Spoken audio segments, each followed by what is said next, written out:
संघर्ष योद्धा मनोज जरांगे पाटील यांनी आंतरवली सराटी येथे राज्यव्यापी बैठकीचं आयोजन करण्यात आलेलं आहे। मुंबई दौरा होणार आहे आणि तो दौरा कशा प्रकारे असणार आहे यासाठी राज्यभरातून या ठिकाणी मराठा बांधव मोठ्या संख्येत या ठिकाणी उपस्थित झालेला आहे।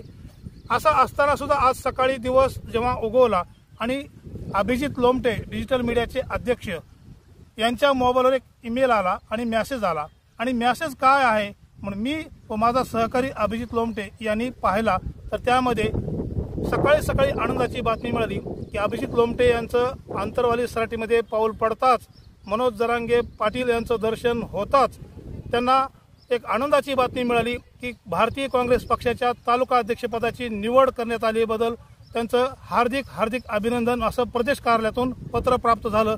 एक आनंदाचं वातावरण मिळालं। एकीकडे समाजाचं हित व समाजाचं ध्येय काम करत असताना आनंदाची बातमी एका पक्षाचं नेतृत्व करण्याची संधी आमच्या तरुण मित्राला मिळाली। त्याबद्दल आमच्या डिजिटल मीडिया परिषदला खूप आनंद आहे। अंबाजोगाईकरांना आनंद आहे, तालुक्यातील सर्व युवा वर्गाला आनंद आहे आणि म्हणून या आनंदाचा सोहळा लवकरच आपल्या समोर आम्ही सादर करणार आहेत। आजच्या कंडिशनला आंतरवाली सराटी येथून संघर्ष योद्धा मनोज जरांगे पाटील यांच्या मार्गदर्शनाखाली होत असलेली राज्यव्यापी बैठक संपताच आनंद उत्सव साजरा होणार आहे। पुन्हा एकदा अभिजित लोमटे यांची भारतीय काँग्रेस पक्षाच्या अंबाजोगाई तालुका अध्यक्षपदी निवड झाल्याबद्दल डिजिटल मीडिया परिषदचा कार्याध्यक्ष या नात्याने मी अभिजित लोमटे यांचं हार्दिक हार्दिक अभिनंदन करतो।